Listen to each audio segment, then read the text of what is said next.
Hi and welcome to Cricket Captain 2016. I'm Butley and we are playing with Northamptonshire. If you've stumbled here upon your own accord, then welcome and congratulations, good job. What we're actually doing here, I've got a bit of a community on another game that we play. Subtle plug for www.fromthepavilion.org. And a few of the guys there are going to join in and give feedback, and we're going to play this like a proper team with a management or coaching staff, and I'll just run the day-to-day matches like the captain. So I thought it would be a bit of fun, and we're all on a cricket sort of website, so hopefully we all get behind that and enjoy ourselves. What I want to talk about here today is to run through the first contracts window. It's hard to explain how transfers and contracts work in this game, so you've really got to see it to understand it. Hopefully this will just be, I reckon maybe 8 to 10 minutes. Hopefully that's not too long. Hopefully I keep your attention, and hopefully the guys watching this from FTP are learn a thing or two. Anyway, let's get on with things. So we're Northamptonshire. I've already shown the team to those guys. To anyone else, here's a quick view of all the people. You can have a quick look on pause if you really need to check that out. We're just going to roll forward and keep going. So we're building up to the university match, but we won't get there today. We're just going to run through this contract screen. Welcome to Northamptonshire County Cricket Club. Your first task as captain of this team is to decide if you want to sign any new players which are currently available to help strengthen your squad for the forthcoming season. We've already made a couple of quick notes on who we like and who we don't like. Excuse me. So here is our squad, our current squad. We have, I think I counted about 11 batsmen if you count the all-rounder crook, and about 11 bowlers if you take the part-time Keo. So the one player that we thought was kind of excessive was 28-year-old White. We still have Panazar as a bowler. We have Prasanna for T20 cricket. The window of White, and let's have a quick look. The window for White, being a one-day sort of specialist, he's not too bad, but he's not particularly stand out. So we sort of decided if we had the option to terminate, which I don't seem to have, which I thought you could do, but maybe not. I'll see if I can find out how to do it somehow, somewhere. Anyway, next big decision we have to make was in the budget section. I already spoke to the guys. Obviously the budget remaining we have is influenced by what we do here. What I thought we should do, because we have a fairly small squad, we probably don't want to invest too much in these areas. We probably need to get some players, but I thought we should get extra coaching. I think that'll get us maybe 8 to 10 nets, I'm not sure. I think we should invest in youths because that's sort of where you put excess money when you're trying to build forward. We've got a good sort of, we've got a good bowling attack. We've got some good young bowlers. Let's have a look while I'm here. Some good young bowlers and guys like Stone and Ashraf. So we're kind of okay there for now. We're not urgent for, superstar youths. And the batting is sort of pretty young on the whole, so we don't need to start getting a lot more 17, 18-year-olds and trialing them out. We need to filter out some of these guys and figure out which ones we don't like, and then start building up a new squad. So I'll reduce the youth team budget just so we don't have that.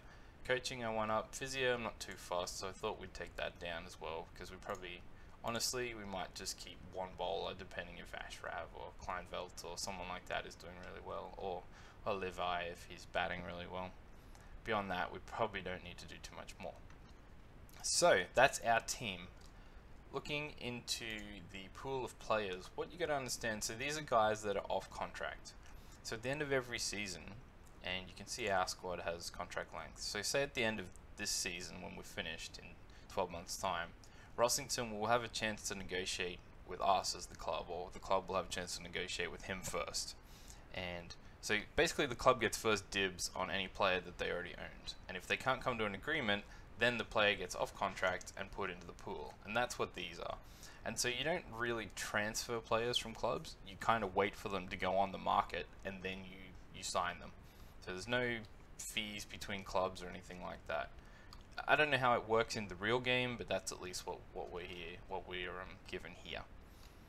And so the 3 notes that I took down, I kind of wrote them in the forum, so I hope this doesn't I'm having a look on the forum now, and you can't see that. You'll see my mouse pointer waving around, which is kind of bad. I can't do anything with Wyatt. I said I might look at some sort of spinner and some sort of all-rounder. So I think the all-rounder is top priority, because if you look at our squad, we really only have Crook, and he's 32, and he's fine, and he's sort of not really a first-class bowler, but he bats alright, so he'll be okay in that form. But in some of these modes, he's not quite the most economical bowler or the fastest hitting batsman, and he won't be able to play every game. We probably will need an all-rounder in these short forms. So I figured it's worth trying to find someone, or at least sort of find a youth player or something like that. And as you can see, if there's alongside all these English contracted players, domestic players, there's a youth section. So there's a heap of players that these stats. So if we're looking at the domestic stats, first class, career. That's batting, bowling averages, salary. Youth contracts are reserve grade, so they don't actually tell you how good they are, they just give you an idea. So it's like, okay, Norton's had a really good youth career, but he's only had 24 matches, so do we trust that? What's a good example of some bowlers? So you look at guys like, I don't know, Leith, he's bowling really well, but he's a medium and he's only bowled taken 74 wickets. Guys like Burridge have obviously played a lot more games, so maybe they're the more reliable options. And that's you've got to sort of weigh it up on your own mind. You never quite know. He's also older, so does that make him more experienced and mature, or does it just mean that he's had longer and he's not, he hasn't actually grown beyond them? He's still sort of equal, but he's older, so he's not worth it. You have to make those kind of decisions all the time. So what I wanted to look at, let's have a quick look while we're here. The all-rounders, Freeman's sort of, they're not the strongest bowlers. Freeman's sort of an alright batsman. He's aggressive, so he'd be good in the short form. So he's an option. Let's have a look at the domestic section for all-rounder sort of players. See if there's anyone here. And I know right away one guy I don't mind is Wadlin. We were talking about getting a spinner. If we take Wyatt out of the equation, and I can't get rid of him yet, but maybe next section because of the way it kind of works, or maybe not, maybe that'll only happen in the new year, I'm not 100% sure. I thought you could get rid of contracts if you did it, but I don't know the buttons anymore. If you take him out of the equation though, we only really have Panazar to carry us with spin bowling. Keogh's really only good for a half dozen overs in innings in first class. I wouldn't bowl him much in the short form. See, he doesn't really bowl much in the short form, just here and there. But we probably need a full-time sort of spinner for the rest of the time that Panazar can't do it. Panazar's also getting old, so you kind of want a backup option if he's not much job. Wadlin kind of bats a bit. He hasn't got that much experience, so they say about 30 matches is when you know that the figures are useful, so he's got a long way to go in first class, but he started well. He's looking really, really strong in the averages, but you can see he's only had 22 one-day matches, so how reliable are those numbers? Anyway, I think we're going to put in a bid on him as one of our major pickups for this season. Just, like I say, we needed sort of a backup spinner. We needed someone we needed a bit more batting, because our batting is in dribs and drabs, and we needed just an extra all-rounder for short form games. Just checking, there's not anything else that stands out. There's no form yet because he hasn't played any games. But yeah, I think we'll go in for that. He's 27, I'd prefer someone a bit younger, but I'm okay with that for now. So, we go and offer him a contract. Let's put 3 years, because that'll get him to 30, and hopefully he will cover Panazar for the time. His requested salary, I don't have any reason to offer him more or less. I can fidget with it later, but for now that's fine. The other thing we were talking about, I think I had a note saying any kind of spinner and any kind of youth, any kind of all-rounder and any kind of spinner. So we kind of covered both of those in one go. Just wonder if any of these guys are. See, no real information on some of these guys. I wonder if we do look at taking someone like Freeman. I don't really like that he's a medium pacer and he already has a pretty shocking average. If they can't dominate the youth division, they're probably not going to dominate the seniors. So we'll skip that for now. And I'm thinking on the fly, it's hard to commentate and think on at the same time. What about goalie? Thing is, with a youth player, sometimes you might be worth just taking a risk, because you don't know any better, and if you've got someone like White that you know is bad, you're better off just ignoring him or getting rid of him, and then getting a youth player or getting someone you don't know, because they can't be worse, they can only be equally as bad, so you might as well take the punt. Maybe instead we'll take a full-time batsman. We've got the older players, a couple of spinners now to carry the load in some of the longer formats if fatigue's a bit of an issue. We need to find a good batsman. We don't really have any really high quality first-class batsmen that will bat 40s. I'm wondering if we don't go someone like Norton. Again, not much information on him. Average aggression, which comes or goes. You just sort of got to, I don't know, whatever rationale you use, you've kind of just got to make it up and just ride with it. Defensive style, no, I don't want a defensive youth batsman, that would be annoying. I hate batting too slow in first class matches. It annoys me so much. I'm pretty sure that I would be so much better at this game if I had patience. Probably why I'm never any good at cricket in general, or understanding or watching cricket. I just don't have the patience to watch it. Or, I go, you should do this, and people are like, no, this will be fine if he does that. And, even with the big bash, I'm just impatient. Change this, change that. Why don't you hit here? Put this fielder here. Oh my god, I'm terrible. I went and watched Brisbane Heat the other night, and it drove me nuts. Yeah, down at the Gabba is what I meant. I went down to the ground. And I tell you what, 35,000 people in Brisbane on a Tuesday night, they did not know how to transport people to and from the venue. It was terrible. Why am I looking at McBain? I think I liked it. He had a bit of bowling, and he was a bit older, and he had a sort of a salary demand, which tends to imply that he's alright. But I think I'm just going to go with Norton and give him a really small contract, 2 years, so it gives him just enough time to get a few runs and we can learn about him. You can see now we've got a bit of a gap in our budget, so we won't offer anyone else. We'll see how we go with our 2 offers, because if Wadland doesn't join, we might have to go back to the drawing board. No, he's happy, and Norton's happy. And so here we get a list of all the signings all over. Reserve players are just, everyone has an overseas player. Ours is, check my notes, ours is Kleinveld. So if he would go and play international cricket, we would be able to use a reserve player. I don't think we're going to worry too much. If he goes, we'll take on guys like Gleeson, Stone, and even Sanderson was bowling well, has a good average, so we've got a few players who can cover there. And if I understand correctly, so there you go, Wadland's in our team now. Norton's in our squad now.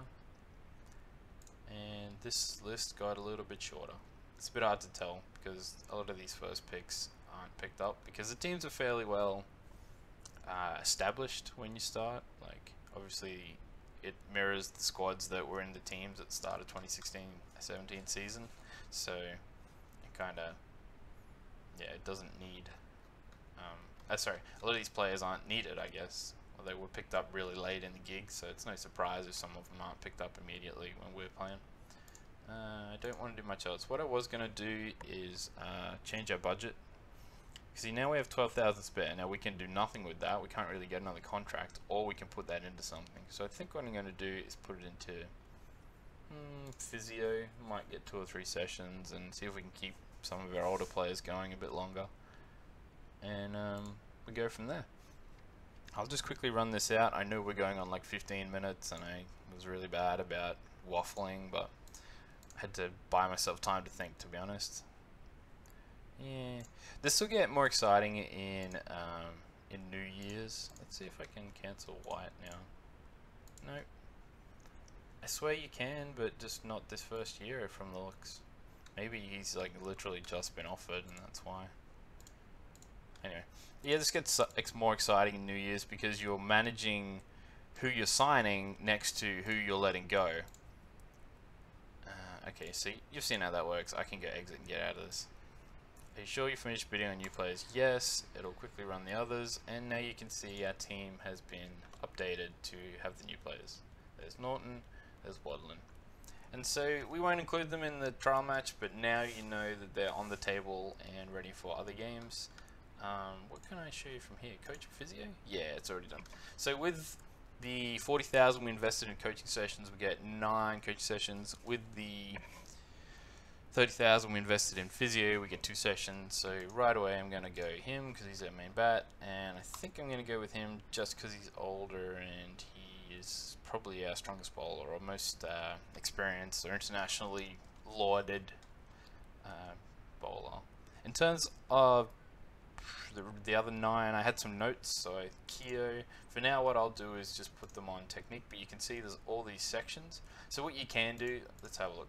So Keo is offside preference, spin specialist, average aggression, and so I could go into Keo and say, wait, let's have a quick look. He scores sort of okay, but maybe I can say to him, alright, technique, aggressive shots, and it might turn him from average aggression to aggressive or very aggressive, and things like that. The other guy I wanted him to have a practice net because he is older, 26, not quite. He's not going to probably blow the world apart, but the little green dot makes him an opening batsman, and I kind of wanted, like, I'm worried we're going to get bowled out. So nets put people in form. No, sorry, let's explain. Practice puts people in form. Technique helps them raise their skills. I think Newton is a bit of a lost cause in terms of raising his skills at age 26, but at least we can get him in the best possible form, and hopefully he can just grind out some early innings totals for us. Duckett is full of amazing everything, so he's going to, I'm just going to put on general for now. Rossington was the other young batsman who is pretty cool. He looks like he's a bit of a power hitter in the T20 as well, so we're just going to put him on general. So he's probably going to have to wicket keep for some of AFC as well. Ashraf is obviously a great bowler for now. I'm just going to put him on defensive bowling because what do I get? Technique.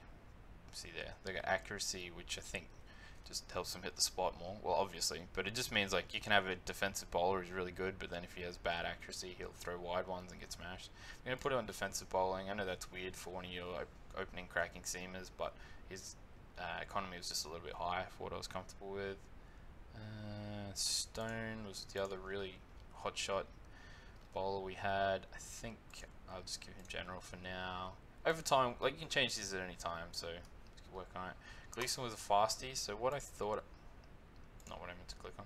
So what I thought I would do is give him accuracy, just so he can, I don't know, just trying different things on different people. And we have 2 more, so let's get one of our bowlers in a net. So let's give him bowling practice or batting practice. Bowling practice, so he can chip in with the ball. And one more, let's go find a batsman. So let's give Norton batting technique general, just to see if he can grab it. So there you go. So we have sorted out our contracts section and our training section for now. Hopefully that just gives you guys an idea. How long did I run for? 18 minutes. Eep, that's a bit long. But hopefully that's interesting enough. Maybe you can run it in the background without really looking and just listen to me waffle through it. And thanks again for your time, guys. Cheers. Bye.